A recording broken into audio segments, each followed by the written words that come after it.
class, my computer hooked up to my headphones in my backpack and you can't hear anything. So I'm gonna have to use this recording for both classes. So personal is a group of people whom an individual can rely on for support. Do you all have examples of a personal community? Neighborhood. Neighborhood, yeah. Family. Family, yep. Friends. Friends, yeah. Great. A social community setting, so that's a setting where people live, work, study, play, and the connections between people and institutions. Do you all have an example of a social community? Sorority. Great work. Sororities, fraternities, any other examples that you all can think of? Yeah? I like a sports team. A sports team? Yeah, like a club sports team or a organizational sports team? Oh, and what did you say? I say club. Club, yeah. Yeah, if you have a group that gets together to play like a card game, a book club, something like that can be a social community. Geographical community. So a community defined over a geographic space. Any examples of this? College. A college, yeah. Park. Neighborhood? A park? Yeah, so when we're thinking geographical community, we can think as large as our country. We can think as large as our continent. We can think as large as our planet. And we can go as small as this campus is a geographical community. Your dorm is a geographical community and a social community. Lexington is a city, Kentucky as a state, the South is a region. Well, I don't know. Do you all consider Kentucky the South? Yes. Yeah, see, that's gonna. Some people are shaking their head yes, some are no. So these things are not hardly defined, for lack of a better word, right?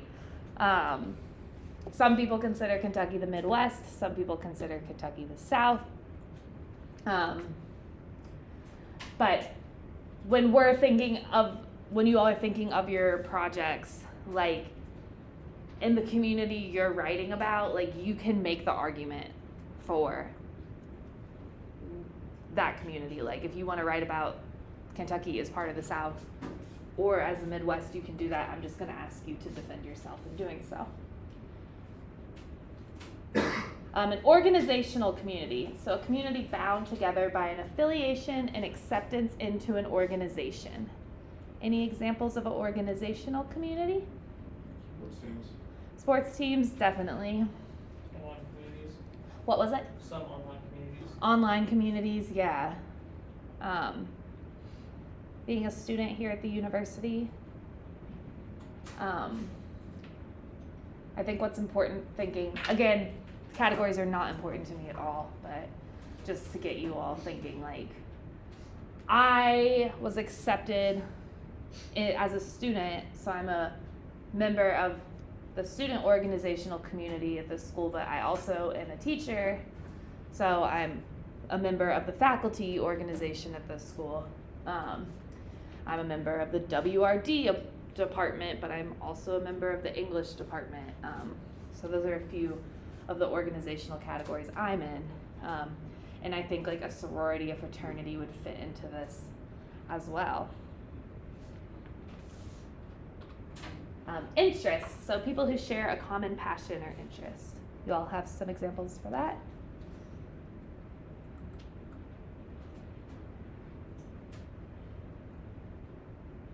Do you all know what these people are doing? Cosplay, yeah. So cosplay is a community of shared interest.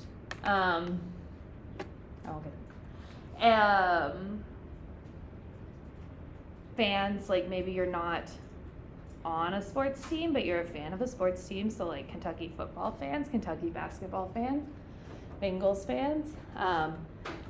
We can talk about like fans of music, like people will really like like Taylor Swift fans will like call themselves Swifties, right?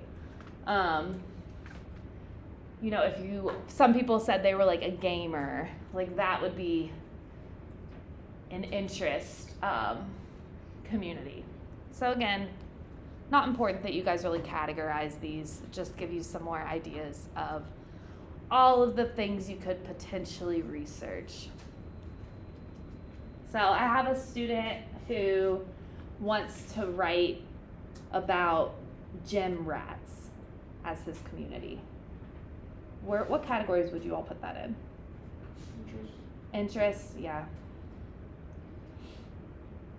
And then we talked about it a little more, like I don't know anything about gyms, but I guess some gyms can be like a lot smaller and it might be more close-knit, everyone kind of knows each other, everyone works out together. It might be more a personal community, they're holding each other accountable, they're in these classes together, where like a gym like the Johnson Center, everyone kind of goes in on their own and like does their own thing. Is it still called the Johnson Center? Okay, it's been a long time since I went here as undergrad and had time to go there. But yeah, so it can be organizational, like perhaps for a more niche gym, like if you're this person, you know, he's into like bodybuilding, like I couldn't just go in there and like lift a keg like these people do, you know. It takes some time and skill to get into that community. So any questions about types of communities before we move on to a bunch of homework I'm going to throw at you all, and I apologize. But there is a plan. So benchmark number 2, I'll post all of this to Canvas after class today. This is going to be worth 25 points, this whole assignment. So don't feel like you need to write all of this down. It'll all be there for you. We'll just kind of go over it together. So first step, you're going to identify the community that you're going to research. So you all have your first major assignment is due this month on the 19th. Ideally, this benchmark is that community, and it'll be a community you're like researching all semester long. So hopefully you've already been thinking about that. A lot of you have already come to me and asked me, is this okay? Is this okay? So I know some of you are thinking about it. You're going to search this community using 3 platforms, but I'm going to ask you to use 3 specific platforms. So the first one is Wikipedia. Easy. Second one is going to be a social media site of your choosing. So you guys can use, you know, TikTok, Facebook, Instagram, Reddit, Twitter. I don't know, maybe there's some I don't know of that you can introduce me to. I'm old. So search this community using 3 platforms. So you have your Wikipedia, you have your social media. Those aren't really like secondary sources that you could use in your like citation on your final paper. But I'm hoping that it can help you generate some questions. So for example, like we talked in the last class, if you want to write about Kentuckians as a community and you search Kentuckians on social media, like what comes up first? You know, it might be like something pretty stereotypical about like not wearing shoes, not having teeth, drinking a lot of Mountain Dew, like whatever. So I want us to like look at that and kind of, that could lead you to some fruitful questions. You could research why. Have you all ever heard the term Mountain Dew mouth? So that's like, people use it for people that live in Appalachia that don't have teeth. And they say it's because they drink so much Mountain Dew. But in reality, you know, these communities have been like heavily exploited by the coal industry. There's not a lot of access to medical care, dental care. Like there's a lot of drug use. So you could take that question like, why are Kentuckians known, or why are Appalachians known for having Mountain Dew mouth? And you could research into that. Social media, I'm having you all do this just to jot your mind about some ideas, information that's out there. Yes? Mountain Dew is also used as a way to refer to moonshine, which is what used to be called, but now it's just moonshine because all that. Interesting. I didn't know that. Yeah, so like I said, I'm here to learn from you guys too. So thank you for sharing. Finally, you are gonna find a scholarly article about your community.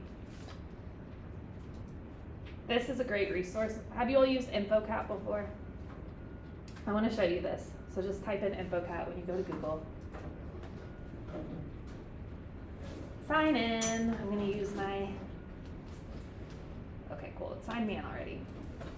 So does anyone have something they want me to search? We'll stick with Kentuckians. So you as a student at this university, you have access to so many books, journals, articles. You don't need to go buy them. You don't need to physically go to the library and read them. If you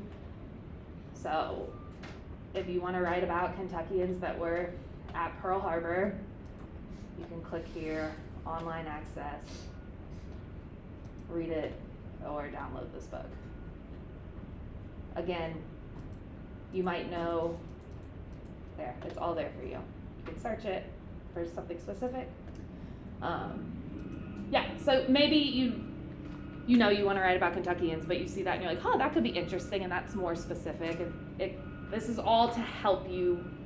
I just hope you all understand all of this is meant to like help focus you in, help direct your research. So these are pretty much all going to be some solid sources on this website, but you can filter things over here, refine your results.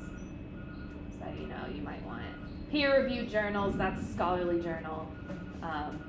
Open access, that means like whoever wrote it has been dead long enough that anyone can read it, it's public material. That's like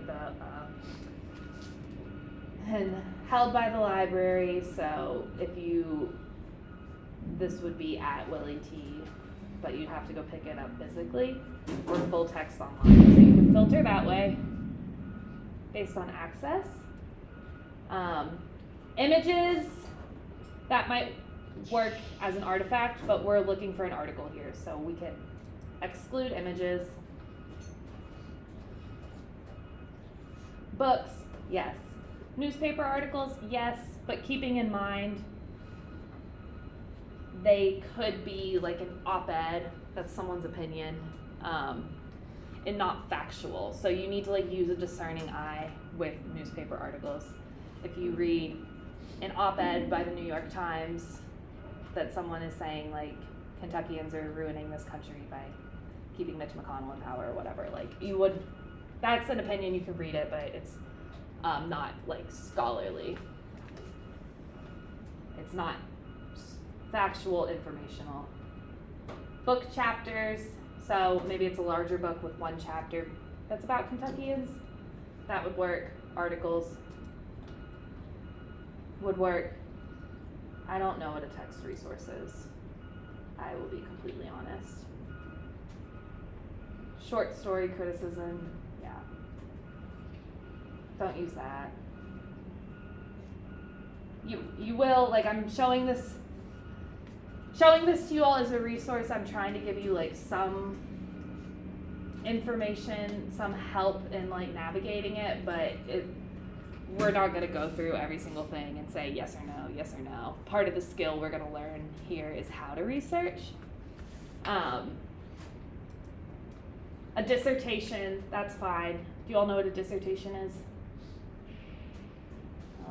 So it's a paper, a scholarly paper that like a PhD student works on through like the 5 years they're getting their PhD. So that's legitimate. That person has some expertise. I don't know how long a dissertation is because I'm a master's student and we write a thesis, and that's like 120 pages, the paper that I have to write this year.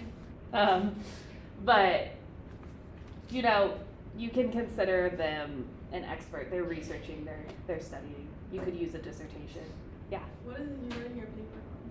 I am a creative writing student, luckily, so I get to just write stories. And but I do have to make like 120 pages of stories. I actually write essays, but I mostly write about science and nature. A lot of like stuff about the environment. We'll see if I finish it. I think I have like 30 pages so far. Reviews, these are going to be book reviews. You don't really want those.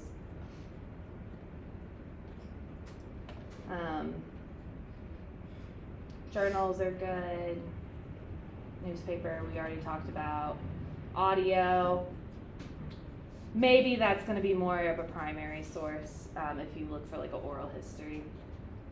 Manuscripts, not really sure what that's going to bring up. I used a different example in my last class, so I haven't seen any of this yet. Maybe you'll find something interesting, but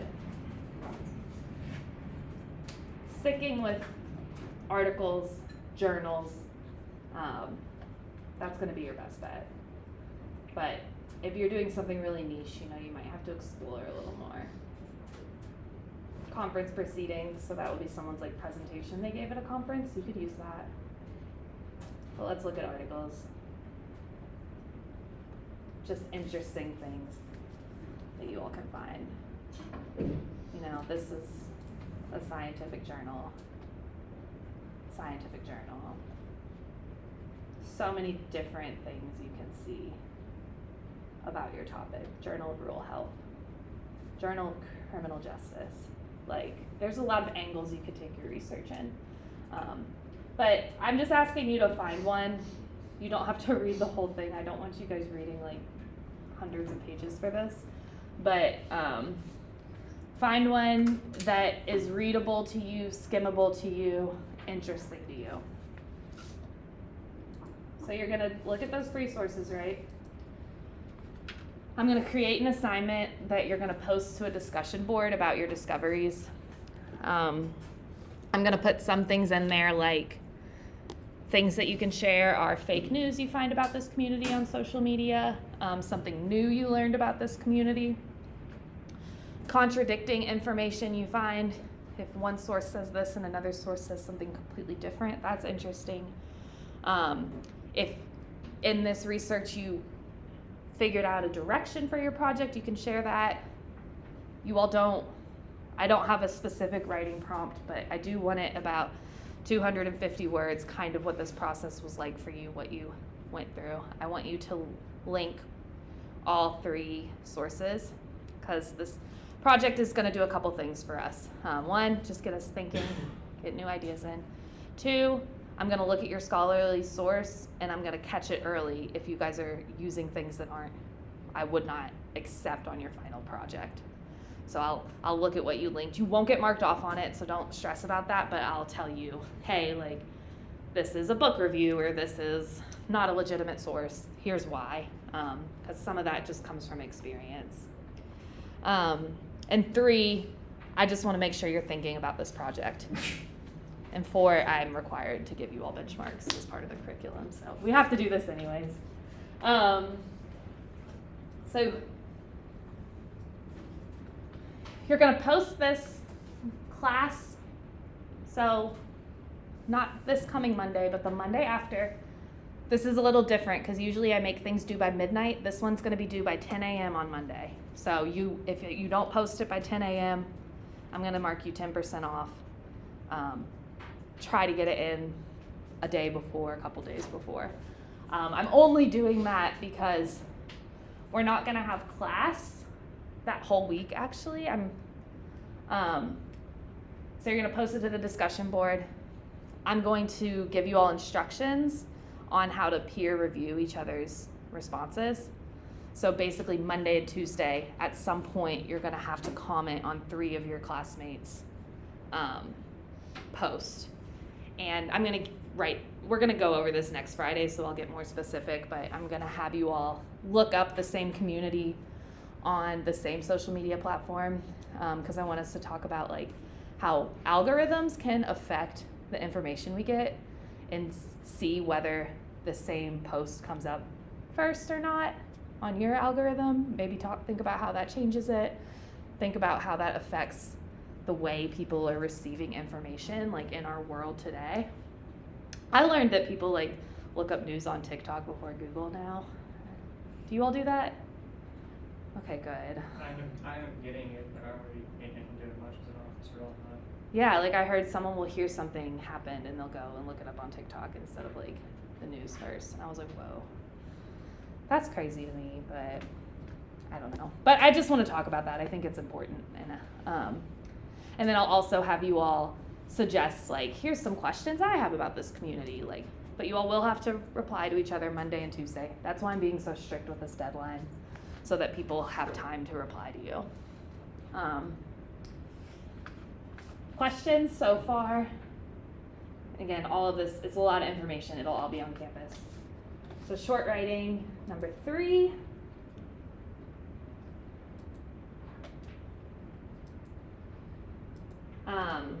I pulled this. This is your all's textbook. So you're supposed to read chapters 1 and 2 by Wednesday. These are, you'll see when you get into it, there's like these green exercises. You all don't have to do those like while you read through. I'm pulling these from here. So we'll either do them as a group in class, or they'll be like part of your homework. You don't have to do them on your own. You don't even have to read them. Just skip on over them. But here's, as always, there's 3 prompts. You're gonna pick one of them. I highly recommend reading the 2 chapters before starting this, because the first 2 short writing assignments you all have done, it was kind of like just, you didn't really have to have learned anything new. Like I just wanted to hear your interests and about who you are. This one, like if the stasis claim, like you're gonna wanna know what a stasis claim means. And if you answer this question and I can tell you don't know what a stasis claim is, I'm gonna mark you off. Does that make sense? Like this is getting you writing. Always we're trying to be better writers, but this is also kind of checking your comprehension of this section too. So just read this first. This is due a week from today. I'm gonna put this on Canvas as soon as we leave. Okay, questions about that? Perfect. So finally, you all don't have class on Monday because it's a holiday, so that's no recording, nothing to do.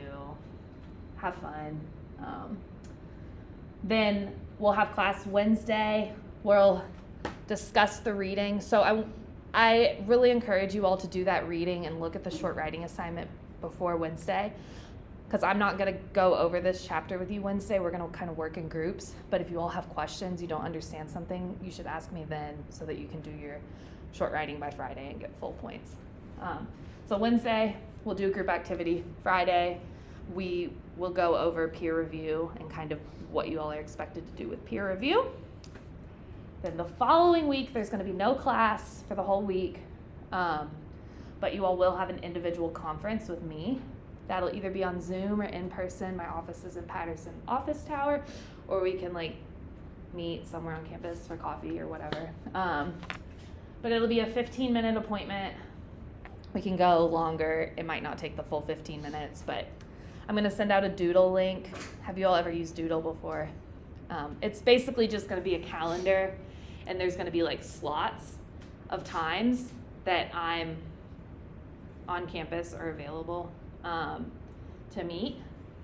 And you'll click on a 15-minute slot. You'll put in your name and email, write a note if you want Zoom or in person, and then it'll block off that time. So it just makes it really easy for everyone. I'm going to be meeting with 46 students that week. So it makes it easy for everyone to like get a time slot.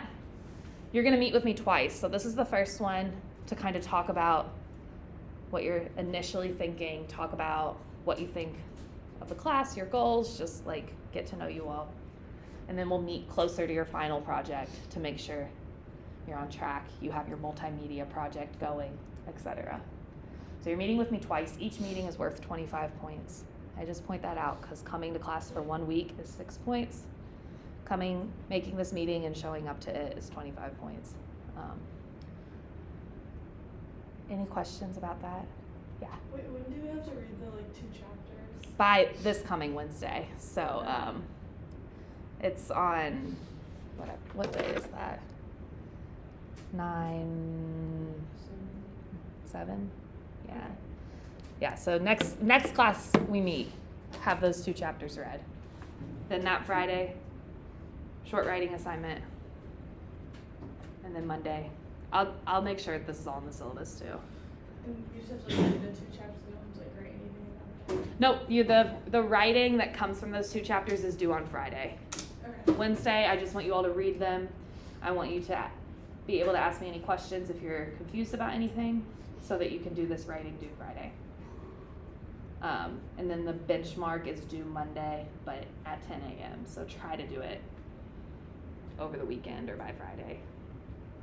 And then, so next week we meet Wednesday, Friday. The week after that we don't meet at all. You guys will be meeting with me individually instead. Any other questions? I think I already updated the syllabus to reflect all of these changes, but I'll double check on that. All right, any questions? Okay, you guys are free to go unless you have questions for me. I'll be here.